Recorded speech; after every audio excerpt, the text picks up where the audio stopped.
Assalamualaikum warahmatullahi wabarakatuh. Alhamdulillah. Wassalatu wassalamu ala Rasulillah Muhammad ibn Abdillah wa ala alihi wa sahbihi wa man walah. Subhanaka la ilma lana illa ma 'allamtana innaka antal alimul hakim. Rabbi shrah li sadri wa yassir li amri wahlul 'uqdatan min lisani yafqahu qawli. Amma ba'du. Alhamdulillah, ibu-ibu sekalian saya muliakan, hadiah indah di mana Allah mengizinkan kepada kita untuk menghadapnya. Bukan main. Siapa kita ini sampai diizinkan Allah untuk bolak-balik menghadap kepada Allah Subhanahu wa taala dalam salat-salat kita? Saya pernah dengar dari para guru-guru kami, guru-guru saya. Mereka mengatakan di saat orang salat, di saat kamu salat, di saat saya salat, bukan hanya karena saya mau sholat, kamu mau sholat, akan tetapi karena kamu dianggap mulia di mata Allah, sehingga Allah izinkan dirimu untuk menghadap padanya. Ketika saya sholat, bukan hanya karena saya mau sholat, akan tetapi karena saya punya nilai di mata Allah, sehingga Allah izinkan kepada saya untuk menghadap padanya. Sebaliknya, ketika kamu tidak mau sholat, bukan hanya karena kamu tidak mau sholat, akan tetapi karena kamu sudah jatuh dalam pandangan Allah, terhina dalam pandangan Allah, sehingga Allah tidak lagi mengizinkan kepadamu untuk menghadap kepadanya.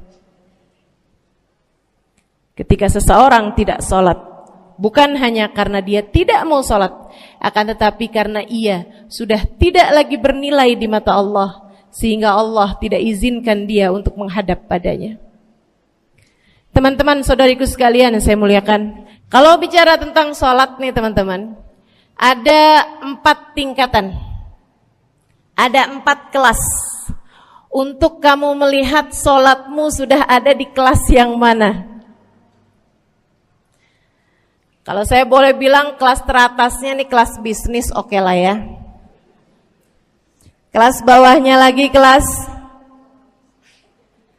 atasnya kelas eksklusif ya, kelas eksekutif. Terus bawahnya lagi kelas bisnis, bawahnya lagi kelas, tapi ada 4 kelas, bawahnya lagi kelas gerbong. Nggak naik dalam kereta nih ya. Kelas yang paling bawah kita bahas nih, kelas gerbong nih. Kayaknya naik di atasnya nih ya, gerbongnya. Teman-teman sekalian, orang yang di saat mengerjakan sholat, dia kerjakan juga, tapi merasanya sebagai beban. Ya ampun, udah maghrib aja, baru juga asar. Ya ampun, males banget dah. Ini gak ada rusuh nih, kita kan lagi jalan-jalan nih, kita kan lagi belanja nih di Tanah Abang. Itu jamaah aja gimana sholatnya? Nah ini orang-orang yang menganggap sholatnya sebagai beban, malas kalau disuruh sholat, terutamanya subuh. Terutamanya sholat subuh. Ini Allah ceritakan orang-orang yang seperti ini adalah kelompoknya orang munafik, naudzubillah. Alladzina idza qamu ila sholati qamu kusala. Orang-orang yang kalau disuruh sholat bangun juga sih, tapi malas banget. Setan nih nemenin dia, kayak naroin batu di atas kepalanya, bikin dia berat mau ngerjain sholat. Kalau lagi tidur, ngipas-ngipasin matanya, bobo aja lagi. 5 menit lagi, 5 menit lagi. Bangun-bangun udah siang. Pernah terjadi padamu?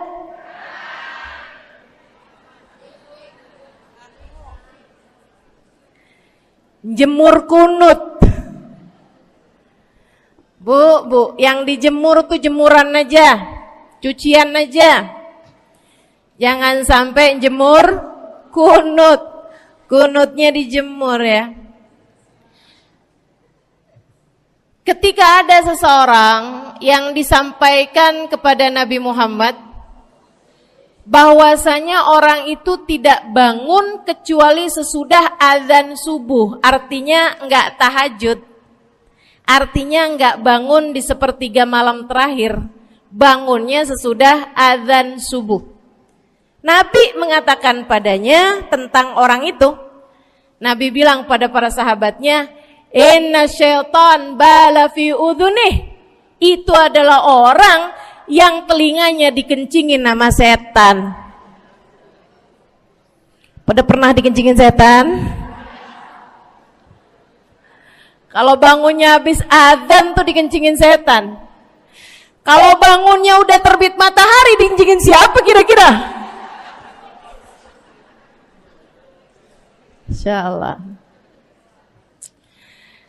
Teman-teman saudariku sekalian yang saya muliakan, alladzina idza qamu ila salati qamu kusala, malas bener kalau diajakin salat, sampai sebagian salatnya dikerjakan keluar dari waktunya.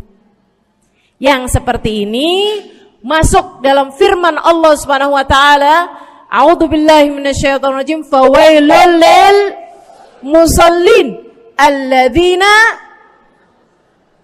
an salatihim sahun.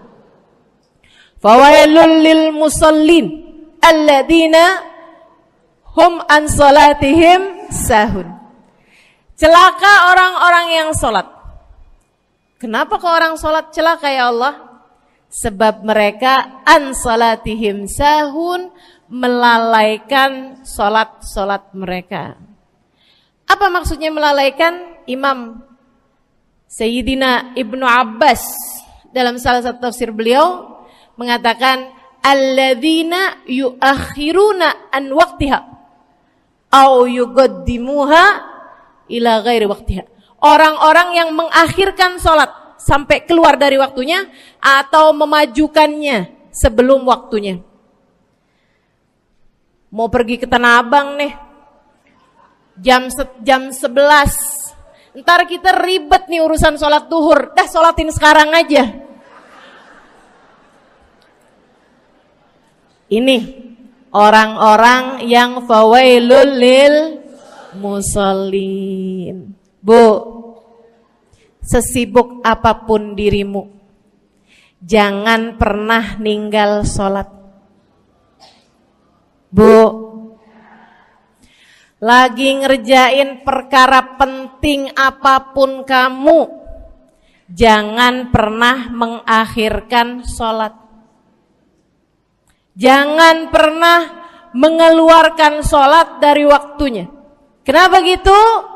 Karena bu, sholat itu urusanmu sama Allah. Gak ada yang lebih penting daripada itu. Gak ada yang lebih penting daripada itu. Siapa yang mementingkan Allah, dia bakal dipentingin sama Allah. Siapa yang meremehkan salatnya, berarti dia telah meremehkan Allah. Siapa yang meremehkan Allah, dia akan diremehkan oleh Allah. Na'udzubillah min dzalik. Buat adik-adik jomblo, jangan pernah mau kawin sama orang yang gak sholat. Biarpun kamu udah nunggu cukup lama, kalau ada yang lamar kamu dan dia gak sholat, jangan mau bu. Dek, ibu-ibu juga, kalau ada yang janda di sini,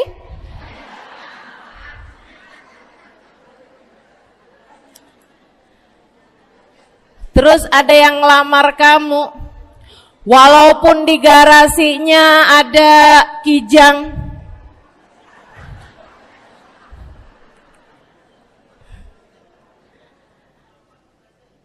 ada bebek, motor maksudnya ya, datang melamar kamu, jangan terima. Orang yang gak sholat, kamu jangan mau jadi istrinya. Kenapa? Saya kasih tahu ya, Allah aja dia tinggalin, apalagi kamu.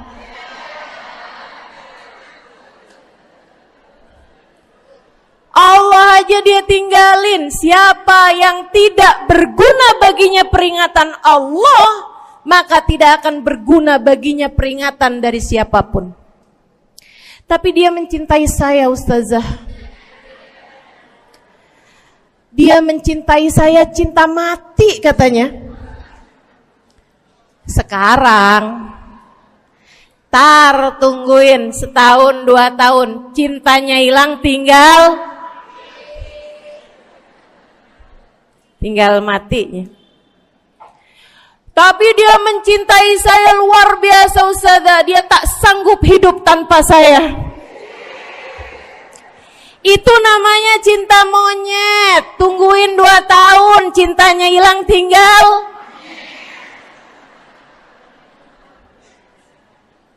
Jangan temenan sama orang gak sholat. Dia telah jatuh di mata Allah.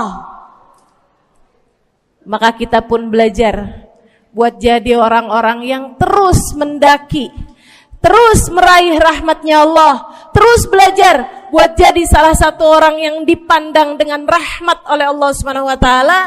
Salah satunya dengan cara kita memuliakan sholat, kita menjaga sholat.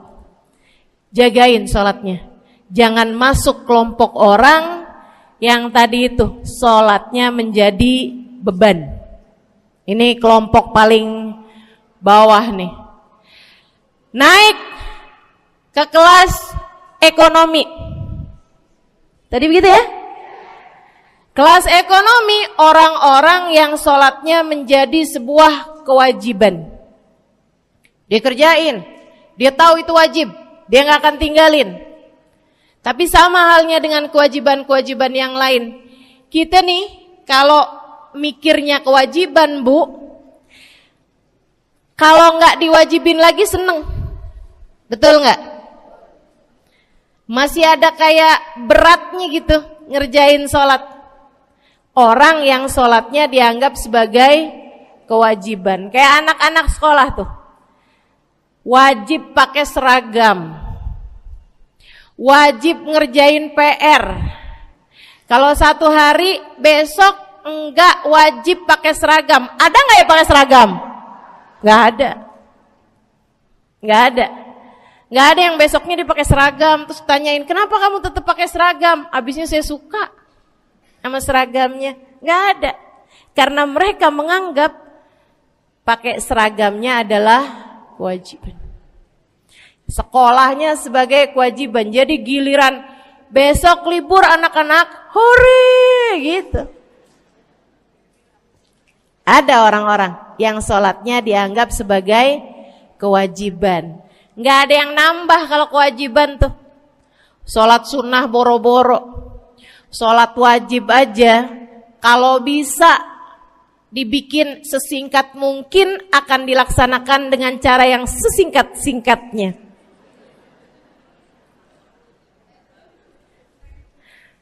Habis ruku i'tidal sujud cepet bener ya. Malaikat raqib sama malaikat atid nih udah tahu aja kalau dia sholat.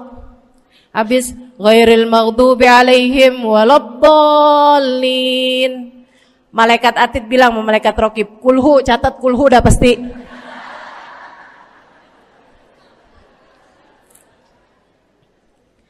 Kulhu aja gak kelar-kelar.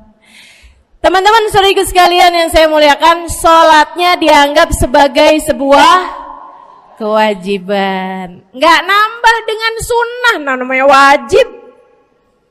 Kita naik lagi insya Allah.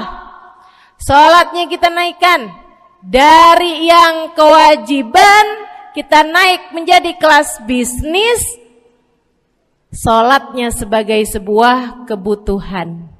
Bu, mudah-mudahan nih ibu-ibu, teman-teman semuanya yang sedang menyimak kajian pada hari ini, saya doakan, karena saya berharap saya pun juga didoakan, agar menjadi salah satu orang yang sudah berada dalam tingkatan ini. Sholat kita tahu adalah kebutuhan kita. Sama kayak kebutuhan makan, Bu. Ibu kenyang nggak kalau makan nasi doang 2 piring? Kenyang. Siapa yang bilang nggak kenyang? Kalau kamu makan nasi doang sepiring, kenyang apa nggak kenyang? Kenyang. Akan tetapi pasti ibu-ibu mau nambah dah. Nambah apaan? Lauk. Nambah lauknya.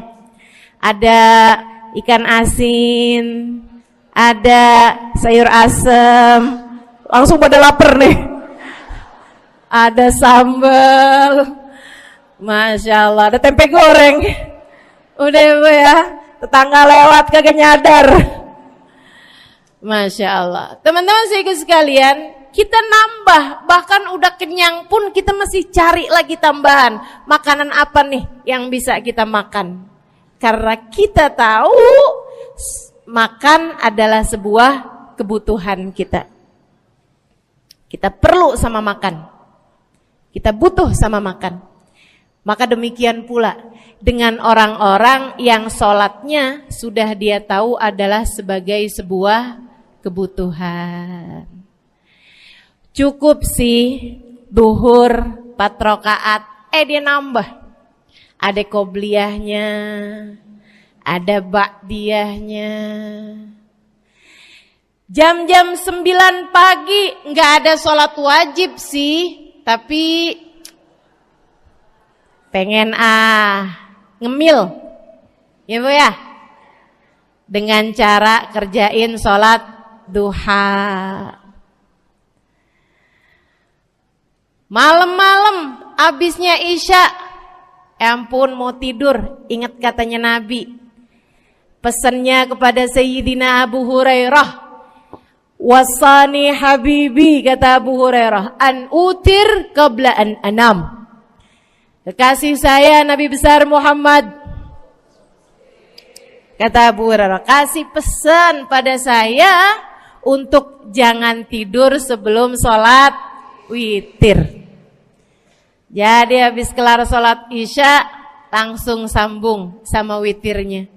Dia tahu sholatnya adalah sebagai sebuah kebutuhan. Kebutuhan. Saya butuh untuk sholat karena saya butuh kepada Allah. Saya perlu sholat karena saya perlu kepada Allah. Saya perlu sholat karena saya tahu urusan saya sebesar apapun saya rasakan adalah kecil dalam pandangan Allah. Saya perlu sholat karena permasalahan dalam hidup saya yang saya rasakan sebesar gunung di atas pundak saya, di atas punggung saya, di hadapan Allah tak sampai seperti setitik debu yang mudah saja untuk dia angkatkan dari kehidupan saya. Maka kita pun menjadikan sholat sebagai sebuah kebutuhan. Lagi sakit, jangan ninggalin sholat. Kenapa? Kamu menghadap kepada yang punya kesehatan. Lagi banyak utang, jangan ninggal sholat. Sama, jangan utang lagi. Karena kamu menghadap kepada pemilik segala kekuasaan, pemilik dunia dan akhirat, pemilik semua uang di atas muka bumi ini adalah Allah. Makanya Habib Ali Habsyi, penulis kitab Maulid Simtud Durar, yang tadi ibu-ibu baca maulidnya, beliau pernah bilang, Ada dalam salah satu diwan beliau. Diwan tuh syair-syair beliau itu ya. Ali idza qad marid syafahu fi'lus shalah la'alla syirrus sifa fi wad'i tilkal jibah. Kata beliau, Ali nih kalau lagi sakit, nih Habib Ali ya, beliau tuh padahal punya amal ibadah sangat banyak. Tapi Habib Ali bilang, Ali idza qad marid syafahu fi'lus shalah. Ali nih kalau lagi sakit, sembuhnya sama sholat.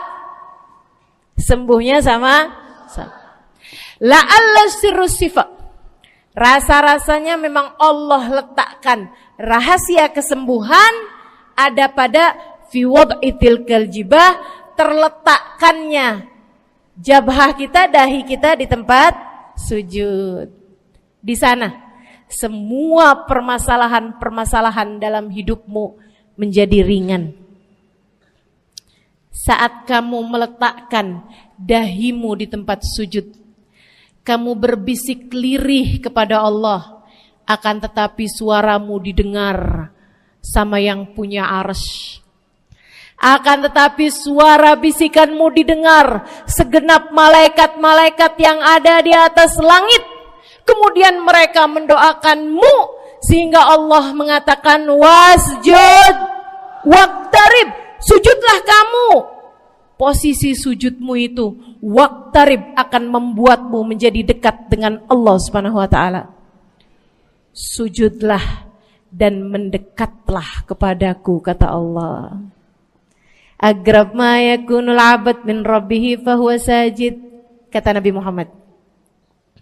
Fa aktsiru fihi du'a faqamin an yustajabulah. Tempat terdekat seorang hamba dengan Tuhannya adalah saat dia sedang sujud. Maka perbanyaklah doa dalam sujudmu, kata Nabi Muhammad. Doamu sangat mungkin diijabah oleh Allah. Apalagi kalau doanya kamu haturkan di sepertiga malam yang terakhir. Saat-saat di mana kebanyakan manusia di sekelilingmu yang lalai berada dalam tidurnya, berada dalam alam mimpinya. Para ulama tuh sampai bilang, Bu, dari kehususannya sepertiga malam yang terakhir, orang yang ngerjain maksiat aja sepertiga malam yang terakhir tuh tidur. Ibu gak pernah tahu orang-orang pulang diskotik jam berapa? Gak tahu ya, sama. Tapi Bu, yang pasti mereka tuh sepertiga malam yang terakhir malah pada pulang, malah pada tidur gitu. Orang maksiat aja itu sama Allah dibuat tidur tuh di jam-jam yang biasanya turun rahmatnya Allah. Allah mau milih nih mana nih hamba-hambaku, pilihan-pilihanku akan aku bangunkan untuk menghadapku. Kemudian Allah Subhanahu wa taala bertanya, hal min mustaghfirin, hal min taib, hal min talibi hajatin faunilahul matalib. Siapa nih di antara kalian yang lagi mohon doa, minta pertolongan, mohon ampunan, akan aku beri, kata Allah Subhanahu wa taala, sebab kalian meminta pada waktu yang paling aku suka. Kalau punya hajat minta. Kapan mintanya? Dalam sujud.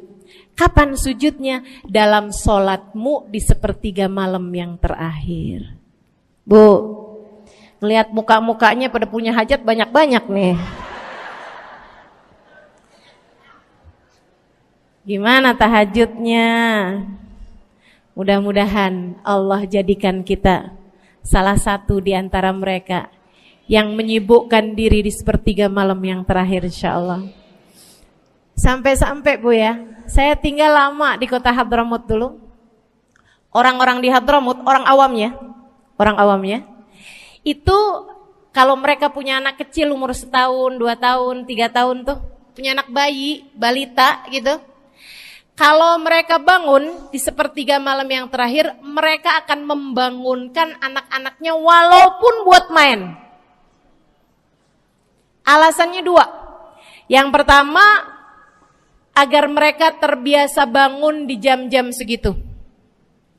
Nantinya kalau besarnya mereka jadi udah kebiasaan bangun di jam segitu, gampang ngerjain tahajud. Alasan yang kedua, ibu-ibu sekalian, agar anugerah, karunia, rahmat, pemberian Allah yang Allah turunkan di sepertiga malam yang terakhir, anak-anak mereka pun berhak untuk mendapatkannya karena mereka tidak sedang dalam keadaan tidur dan dalam keadaan berjaga. Kan kebalik sama orang kita. Anak-anak kita, cucu-cucu kita kalau bangun jam segitu kita tidurin lagi. Masih malam nak, masih malam. Mama masih ngantuk nak. Masya Allah. Ibu, saya punya ibunya guru saya. Saya punya guru salah satunya dan yang tercinta di hati saya, Sayyidil Habib Umar bin Hafid. Guru saya. Beliau punya ibu namanya Hubabah Zahra. Almarhumah, baru meninggal masa-masa deket pandemi. Ya Bu ya, baru aja beberapa tahun silam meninggalnya. Itu ibu-ibu sekalian punya anak kalau nggak salah 12. Kalau nggak salah 12 anak beliau. Laki-laki 5. Kalau saya nggak salah ya, mohon maaf kalau saya salah. Kemudian yang perempuan 7. Semuanya soleh-solehah. Semuanya Bu, jadi orang-orang yang luar biasa, yang terutamanya anak yang pertama yaitu Habib Ali Masyhur. Jadi mufti pada zamannya di kota Tarim. Sampai wafatnya beliau masih sebagai mufti. Mufti itu Bu, permasalahannya umat semuanya ada di meja beliau untuk beliau selesaikan. Anak yang laki-laki yang paling kecil, Habib Umar bin Hafid, menjadi kita tahu semuanya ya, orang soleh, ulama, waliullah. Ibu-ibu sekalian, kita mau tahu nih, anak-anak soleh-solehah semacam itu ibunya kayak gimana gitu. Karena Bu, mohon maaf. Walaupun memang Nabi Nuh, nabinya udah soleh, anaknya gak soleh. Kan begitu ya? Ada juga sih, tapi secara mayoritasnya Bu, buah jatuhnya tak jauh dari emaknya begitu, anaknya kurang lebih begitu. Anaknya begitu, emaknya biar kita nggak lihat kita udah bisa ngebayangin kayak apa orangnya. Ibu-ibu sekalian, nih anak-anaknya Hubabah Zahra, Masya Allah semuanya. Kita mau tahu ibunya kayak gimana. Satu cerita aja tentang Hubabah Zahra. Ibu-ibu sekalian, anaknya cerita, Hubabah Zahra, Umi, anak perempuannya, dia bilang seumur hidupnya nggak pernah ninggal tahajud. Bu, dari awal balik sampai meninggal, tidak pernah meninggalkan tahajud. Jauh banget ya? Sama siapa? Tahajud semalam, seminggu libur. Kelakuan siapa tuh? Hubabah Zahra gak pernah ninggal tahajud kecuali satu malam. Satu malam itu beliau tuh lagi ada hajat besar, maksudnya lagi kayak ada acara pernikahan, kemudian beliau juga kelelahan, kecapean, baru tidurnya juga jam-jam 2, jam-jam mau jelang pagi Bu ya. Kelewatan tahajud. Bangun pas azan subuh. Ibu, beliau bangun dengan gemeteran. Beliau bangun dengan menggigil padahal enggak musim dingin. Beliau bangun, azan, innalillahi wa inna ilaihi rajiun. Azan,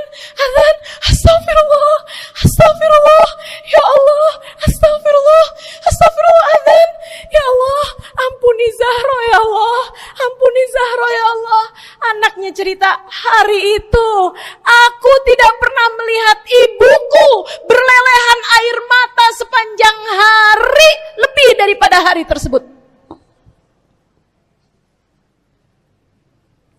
Hari itu kami melihat ada seorang perempuan berlelehan air mata beristighfar memohon ampun kepada Allah karena satu malam dalam hidupnya beliau meninggalkan tahajudnya, teman-teman. Masya Allah, Masya Allah. Tiap kali makan ingat gitu, ya ampun tadi malam gak tahajud, samihni ya Rab, samihni ya Rab, sampai gak enak makan. Insya Allah, insya Allah. Mudah-mudahan Allah jadikan keagungan sholat ada dalam hati kita. Sholat kita jadi kebutuhan. Insya naik tingkat eksekutif, teman-teman. Tadi saya ulangin lagi dah, karena ibu-ibu kan suka rada lupaan. Kelas yang paling bawah, kelas apa tadi? Gerbong.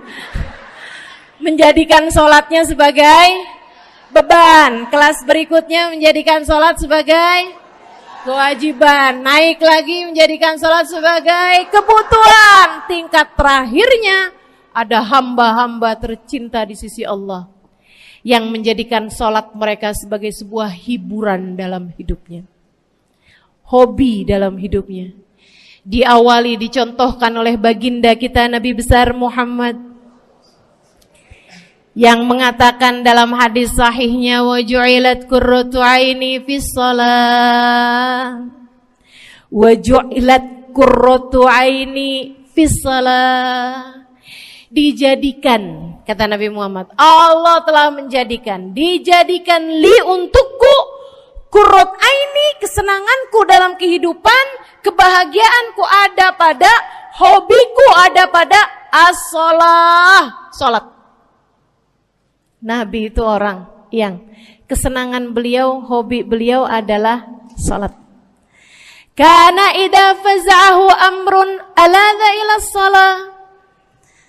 Kata para sahabat meriwayatkan, Nabi kalau lagi dengar kabar-kabar yang gak enak, segera menuju kepada sholat. Nabi kalau udah ada kabar-kabar Rasul pasukan kita terkalahkan di medan peperangan, Nabi ngelihat Bilal. Kemudian Nabi Muhammad nanya, udah dekat waktu sholat Bilal?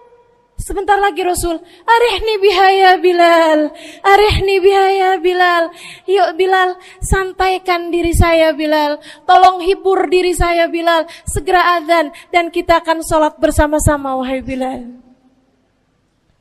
Kesenangan beliau, hobi beliau dalam sholat, dalam hidup adalah sholat. Teman-teman saya sekalian, bukan hanya Nabi Muhammad, tapi para sahabat-sahabat Nabi Muhammad, tapi para tabi'in, para tabi'it tabi'in. Saudaraku sekalian saya muliakan, Sayyidina Umar bin Khattab alaihi ridwanullah, kana idza ja'ahu hal, apabila beliau dalam keadaan hatinya lagi khusyuk, hatinya lagi nyambung banget sama Allah Subhanahu wa taala, kalau mau salat sunnah manggil orang. Beliau sholat dalam masjid, ada orang mau sholat sunnah, ada orang lagi baca Quran dipanggil sama beliau. Kamu saya bayar ya, kamu duduk sebelah sini saya nih, baca Qurannya deketan saya sini, kamu saya bayar. Buat apaan wahai Sayyidina Umar? Buat negur saya, ngingetin saya lagi sholat nih. Oh gak usah dibayar Tuan. Yaudah kalau gitu kamu duduknya sebelah sini ya. Tugas saya apa Tuan? Kalau kamu lihat saya sholat berdirinya kelamaan, ingetin saya buat ruku. Kalau kamu lihat ruku saya kelamaan gak bangun-bangun, ingetin saya buat bangun. Kalau kamu lihat sujud saya kelamaan, ingetin saya buat duduk. Karena saya sekarang ini kalau lagi berdiri baca Al-Quran, lupa buat ruku. Dari nikmatnya bacaan Quran beliau.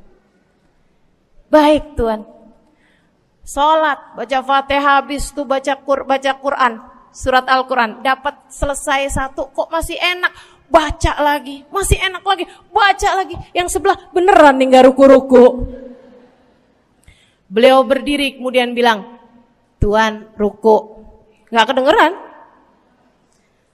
Beliau berdiri deketin telinganya, Tuan ruku, belum kedengeran juga. Ruku, Allahu Akbar. Sayyidina Umar bin Khattab. Tabi'in, Sayyidina Ali Zainal Abidin. Pernah lagi sholat, rumahnya kebakaran, teman-teman. Sholat sunnah di waktu malam, rumahnya kebakaran. Orang-orang pada teriak-teriak, Tuan Harik, nar, ya ibn binti Rasulillah, wahai anak dari cucunya Nabi Muhammad, Tuan, ada api di sekitarmu, Tuan, kebakaran, Tuan, kebakaran. Allahu Akbar. Sami Allahu liman hamidah, enggak lihat apa-apa. Habis selesai sholat baru lihat, kebakaran nih rupanya. Orang-orang pada bilang, kami sudah mengingatkanmu Tuan. Apa jawab beliau? Al-hadni an-narul kubro. Di depan saya ada api yang jauh lebih besar, api neraka. Saya enggak lihat api sekecil ini. Masya Allah. Saudaraku sekalian yang saya muliakan, para ulama Allah Subhanahu wa taala. Terakhir saya mau ceritakan Sayyidil Habib Abu Bakar As-Sakran, penulis Wirid Sakran. Kalau teman-teman pernah tahu, beliau saudaraku sekalian saya muliakan dapat julukan As-Sakran, orang yang mabuk. Karena mabuk kepada Allah Subhanahu wa taala. Beliau pernah satu waktu kena penyakit di punggungnya. Beliau kemudian tanya sama dokter, kata dokter, "Wah, ini nih penyakit mesti diangkat, mesti dioperasi." Ya udahlah, operasiin saya. Disuguhin 1 gelas khamr di waktu yang telah ditetapkan untuk jadi waktu operasi. Apa ini? Khamr, minuman keras. Zaman itu belum ada obat bius. Dia bilang, ini buat apa? Khamr ini Tuan, minuman keras, ya, agar engkau nggak sadar. Jadi enak gitu kita ngoperasinya. Dia bilang, saya mau dengan kesehatan saya kepengen ngerjain taat kepada Allah. Saya nggak mau. Saya dapetin kesehatan saya dengan cara mengerjakan yang diharamkan Allah, yaitu minuman keras. Saya nggak perlu ini. Waduh, kalau gitu nggak bisa dioperasi Tuan. Kenapa soalnya? Ya nanti kan kesakitan, nanti susah operasinya gitu. Oh gampang. Kalau kalian pengen bikin saya nggak sadar, nggak perlu minuman keras. Terus gimana? Operasikan kalau saya sedang sholat. Maka mulailah, dokter-dokter udah pada siap. Beliau lagi sholat sunnah ya Bu ya. Allahu Akbar gitu. Mulai dokter buka baju belakangnya. Mulai Bu digunting kulitnya, digergaji tulangnya. Beliau Bu mukanya meringis saja enggak. Beliau ruku, dokternya ikutan nungging. Beliau sujud, dokternya ikutan menunduk juga. Beliau sholat nikmat banget. Sampai beliau selesai dari sholat, beliau nanya sama dokter-dokternya, kenapa gak nurut tadi tuh waktu saya sholat mestinya operasi. Kata dokter, udah selesai Bib dari tadi. Masya Allah. Radiyallahu ta'ala anhum wardahum. Ini bukan kelas-kelas kita. Saya cuma ceritain aja sama ibu-ibu. Bukan berarti ibu-ibu nanti pas waktu sakit bilang sama dokter-dokter gak usah dibius. Beda hati Bu, beda hati. Ibu ya, beda iman, beda semuanya kita sama mereka. Yang pasti, makanya saya kan yang ini nggak doa nih. Pas yang kebutuhan tuh baru saya doa. Kenapa? Karena kayaknya tingkatan kita dah Bu ya. Mentok dah, sampai kebutuhan itu dah. Insya Allah, mudah-mudahan Allah jadikan kita orang yang menjaga salat insya Allah. Rabbi jalni muqimas salah wa min dzurriyyati amin. Rabbi jalni muqimas salah wa min dzurriyyati amin. Rabbi jalna muqimis salah wa min dzurriyyatina rabbana wa taqabbal du'a. Ala hadhihi niyyah bi kunniyah salihah ila hadratin nabi al-fatihah. Syaitanir rajim. Bismillahirrahmanirrahim. Alhamdulillahirabbil alamin. Ar-rahmanirrahim. Maliki yaumiddin. Iyyaka na'budu wa iyyaka nasta'in. Ihdinas siratal mustaqim, siratal ladzina an'amta 'alaihim, ghairil maghdubi 'alaihim waladdallin. Amin. Taqabbalallah minna wa minkum, taqabbal ya karim. Sama-sama kita hormati, kita sayangi segenap keluarga besar dari Majelis Ta'lim Raudhatul Aliyah di bawah pimpinan Ibu Ayu Komaladewi Kita doakan semoga beliau beserta segenap keluarganya senantiasa dalam limpahan rahmat ridha Allah Subhanahu wa taala. Juga kita doakan Ustazah Nabilah Al-Haddad sebagai pengasuh di majelis ta'lim ini, sebagai pimpinan di majelis ta'lim ini, Bu Ayu dan Ustazah Nabilah sekeluarga semuanya insyaallah senantiasa dalam pandangan kasih sayang Allah SWT. Panjangkan umurnya, disehatkan badannya, dimudahkan urusannya, kabulkan hajatnya, semakin dicinta Allah SWT dan Rasulnya.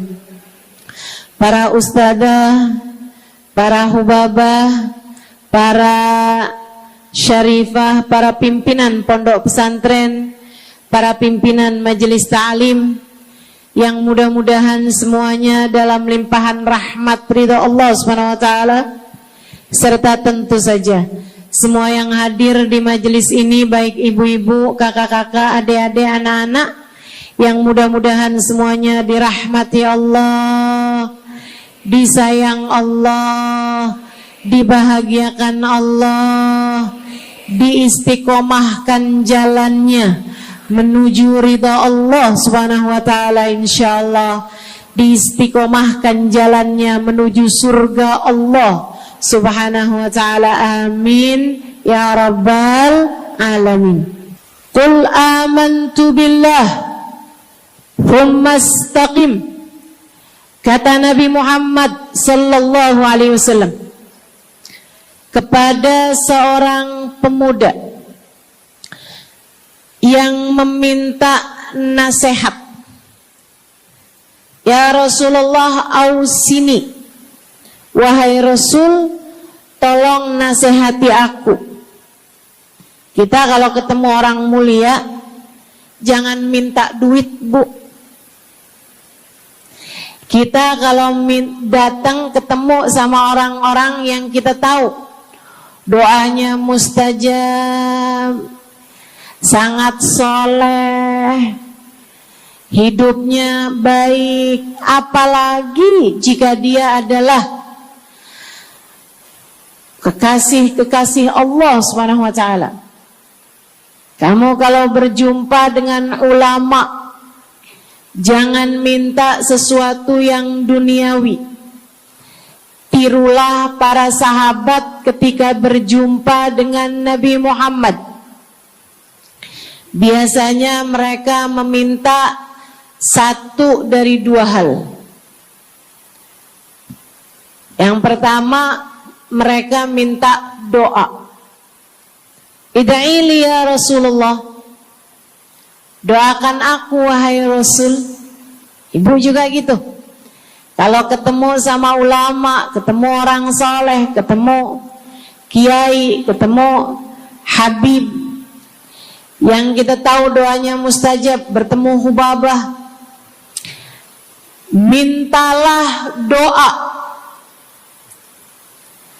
Tapi jangan hanya sekedar urusan doa duniawi, Bu. Doa duniawi itu yang gimana, Ustazah? Doa yang kalau diijabah nggak akan manfaat begitu kamu masuk dalam alam kubur. Itu namanya doa duniawi. Ustazah, doakan saya biar saya cepat kebeli rumah. Bu, kalau mati rumahnya dibawa gak? Ustazah, doakan saya kepengen beli HP baru. Dibawa gak HP-nya? Enggak. Itu namanya doa duniawi. Ustazah, Doakan biar suami saya tambah cinta.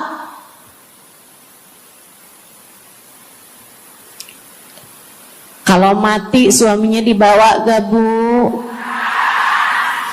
Walaupun kamu mau, dia gak bakalan mau Bu. Sesuatu yang sifatnya duniawi. Ustazah, doakan biar anak saya soleh. Duniawi apa bukan? Bukan. Sebab kesolehan anak akan jadi tambahan bekal bagimu ketika kamu masuk dalam alam kubur. Jadi nggak boleh nih ustazah doa urusan duniawi atau minta didoakan urusan-urusan duniawi. Boleh, tapi jangan cuma itu. Nanti takutnya kamu nyesel. Kalau selama di dunia kamu doanya hanya untuk urusan dunia, takutnya begitu masuk dalam kuburan sudah tidak ada lagi doa yang akan Allah ijabah untukmu ketika kamu ada dalam alam kubur nanti. Sayang-sayang. Jadi kalau doa, prioritaskan urusan akhirat. Insya saya berasa banget jadi orang yang sering dimintain doa sekaligus juga sering minta doa. Saya kalau ketemu orang soleh, ketemu habaib, ketemu hubabah, saya akan minta doa, nggak pernah minta duit saya. Ida'ili ya hubabah, ida'ili ya habib. Serius sekalian, sebagai orang yang sering juga dimintain doa, ustazah doakan saya. Banyak tuh. Saya merasakan perbedaannya saat saya ada di Tarim sama ketika saya sudah pulang dan kembali ke negeri ini. Waktu saya di Tarim, orang kalau minta doa sama saya, usik berdoa, tolong ya doain saya. Saya suka tanya, doa apa? Selalu aja, hampir semuanya mengatakan hal yang sama. Ida'ili bihusnil khatimah. Doakan saya biar husnul khatimah. Begitu nyampe ke Indonesia, kalau ada orang bilang ustazah doain saya, biasanya lanjut tuh doanya, minta apa langsung dibilang, nggak pakai tanya. Ustazah doain saya biar utang cepat lunas. Ustazah doain saya biar cepat dapat jodoh. Ustazah doain saya biar jadi orang kaya. Ustazah doain saya biar suami nggak mendua. Ya Allah, ternyata kebanyakan orang kita kalau minta doa seringnya urusan duniawi. Bukan berarti nggak boleh, boleh aja sih. Cuman takutnya begitu kamu mati nyesel kalau semua doamu selama ini adalah sesuatu yang tidak ikut kamu bawa ketika kamu mati. Kalau kita lihat para sahabat ketika mereka berjumpa dengan Nabi Muhammad, selalu saja banyak di antara mereka yang minta doa. Nabi pernah tanya, doanya apa? Macem-macem jawaban para sahabat. Ada yang begini, Harithah menjawab, ida'ili an yarzuqani Allah asyhada fi sabilih. Rasul, doakan saya biar saya dikaruniai mati syahid di jalan Allah. Ada lagi yang lain doanya, ya Rasulullah, id'ili an yarzuqani Allah murafaqatan bika ya Rasulullah. Doakan biar saya nanti di masa sesudah kematian saya, di masa akhirat nanti bisa mendampingimu wahai Rasulullah, bisa berjumpa denganmu wahai Rasul, bisa ada dalam rombonganmu wahai Rasulullah. Doa-doa yang sangat ukhrawi, doa-doa yang sangat akhirat, karena mereka sudah faham tujuan hidup sesungguhnya adalah mencari ridha Allah Subhanahu wa ta'ala.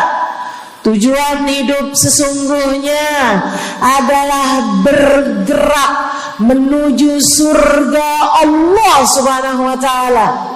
Tujuan hidup sesungguhnya adalah berpulang kepada Allah dalam keadaan Allah ridha kepada kita. Sahabat tuh minta didoakan, sama yang kedua minta nasihat. Kita juga nyontoh, kalau ketemu orang soleh, kalau ketemu ulama, kalau ketemu habaib, ketemu kiai, ketemu bunyai, ketemu hubabah, ketemu ustadzah, ketemu ustadz, minta nasihat. Selain daripada minta doa, mintalah nasihat. Hal ini dicontohkan oleh para sahabat kepada Nabi Muhammad. Datang seorang pemuda berjumpa Nabi Muhammad sallallahu alaihi wasallam. Kemudian bertanya, ya Rasulullah, ausini, wahai Rasulullah, berikanlah nasihat kepadaku ini. Nabi Muhammad tersenyum, senang, bangga, karena mengerti bahwa umatnya faham apa yang harus diminta dari nabinya. Nabi berkata kepadanya, qul amantu billah thumma istaqim. Kata Nabi Muhammad, ucapkanlah, aku beriman kepada Allah, kemudian istiqomahlah kamu di jalan Allah. Nasihat Nabi Muhammad buat pemuda tersebut,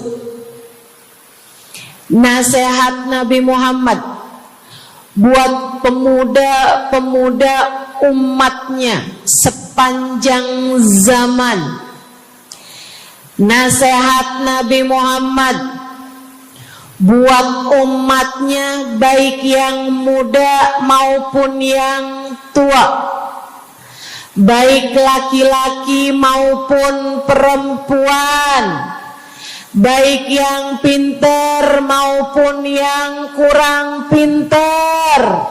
Semua umatnya dinasehati sama Nabi Muhammad. Karenanya akan saya sampaikan hal ini kepadamu hari ini. Quli, ucapkanlah, amantu billah, aku beriman kepada Allah. Tsumastaqimi, kemudian istiqomahlah kamu, wahai saudariku, di jalan Allah.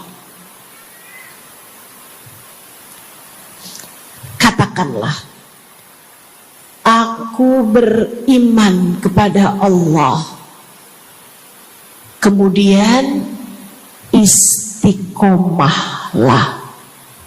Istiqomahlah. Nasihat yang sangat indah dari baginda kita Nabi besar Muhammad, yang Allah karuniakan kepadanya jawami'al kalim, dapat selalu berbicara dengan kata-kata yang ringkas tapi padat. Nabi itu ucapannya ringkas tapi padat. Nggak kayak saya, Bu, udahlah panjang dan ya, mudah-mudahan Allah jadikan ucapan-ucapan kita jadi kalimat-kalimat yang akan membawa kita menuju surga. Jadi ucapan-ucapan yang akan bawa kita menuju ridha Allah Subhanahu wa taala. Ibu-ibu, kita sama-sama belajar biar kalau ngomong itu enggak panjang-panjang, akan tetapi bermutu, berkualitas.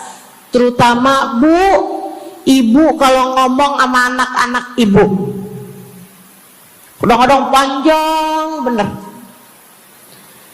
Padahal itu aja, anak sampai hafal. Iya mah, katanya gitu. Betul gitu? Nabi kalau ngomong pendek aja tapi penuh makna. Nabi kalau bicara seringkali nggak panjang-panjang tapi sangat berarti. Satu hadis beliau saja bisa disyarahkan, diberi keterangan, hingga bahkan berkitab-kitab banyaknya. Ibu-ibu sekalian, salah satu dari ucapan ringkasnya Nabi Muhammad, amantu billah, kata Nabi, qul amantu billah, tsumastaqim, ucapkanlah, aku beriman kepada Allah, kemudian istiqomahlah di jalan Allah. Apa itu istiqomah? Lurus, jangan belok-belok. Lurus, jalan terus. Jalannya adalah jalan yang lurus. Itu yang selalu kita minta dalam tiap rakaat sholat kita. Kita berdoa kepada Allah, ihdinas siratal, ya Allah, tempuhkanlah untuk hidup kami ini jalan-Mu yang lurus. Sama kayak kamu lagi bilang, ya Allah, karuniakanlah dalam kehidupan kami keistiqomahan di jalan-Mu ya Allah. Kamu selalu minta istiqomah 17 kali sekurangnya tiap hari. Betapa sangat pentingnya istiqomah ini, saudaraku sekalian. berada dalam jalan yang lurus.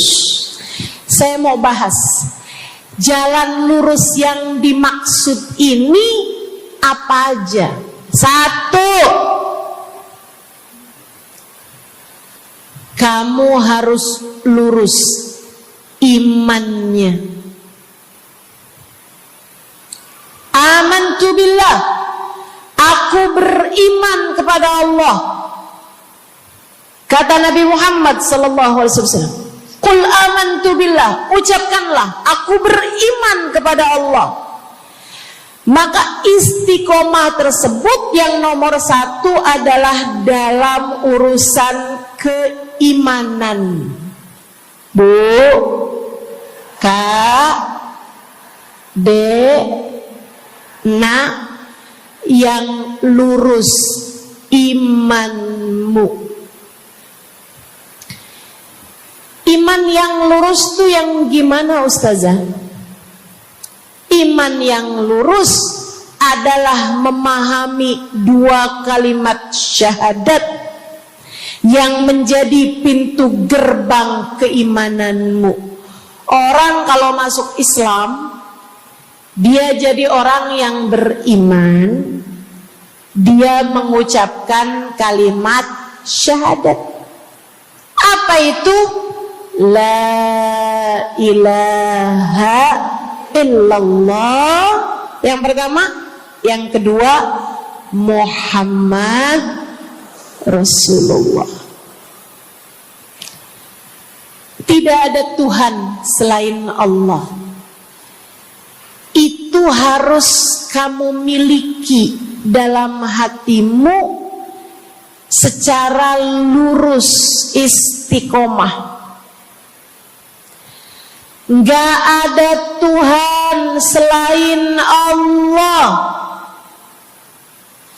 Jangan hari ini Tuhannya Allah, besoknya Tuhannya duit.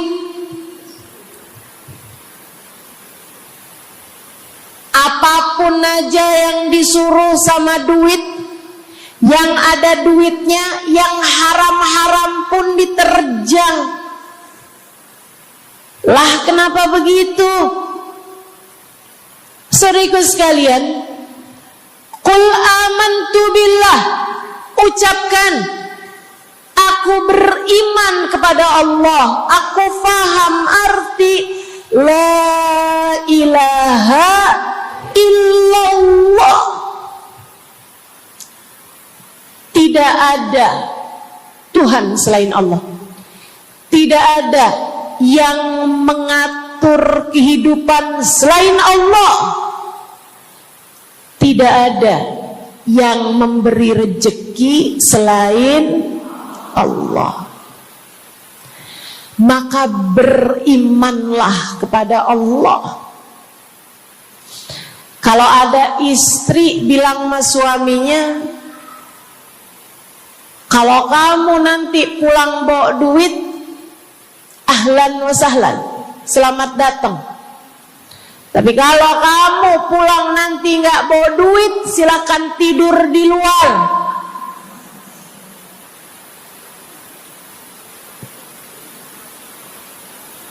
Kamu sepertinya kurang beriman. Kamu lupa bahwa pemberi rezeki bukan suamimu, melainkan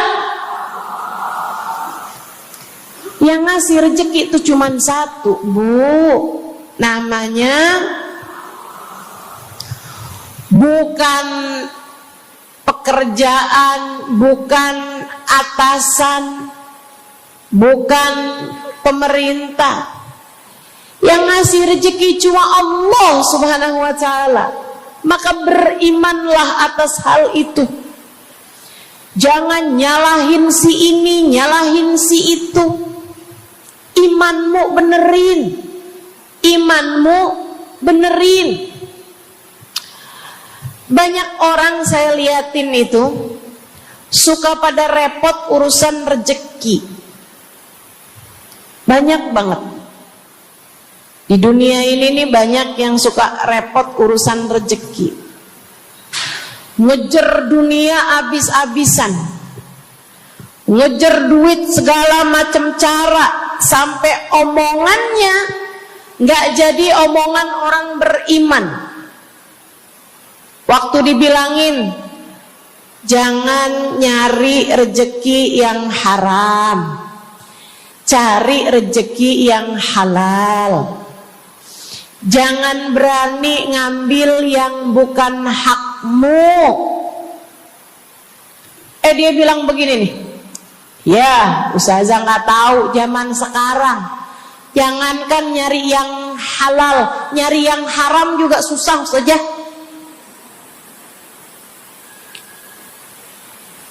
Itu omongan orang nggak beriman.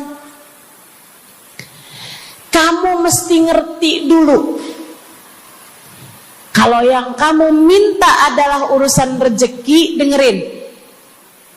Kalau yang kamu minta urusan rezeki, kamu harus datang kepada alamatnya, yang sering kali membuat kamu setengah mati urusan rezekimu, sampai mau-maunya menghinakan diri, minta-minta sama orang, berharap dari orang. Seorang ibu berharap dari anaknya, seorang istri berharap dari suaminya. Saudariku sekalian, yang sering kali membuat kamu tersiksa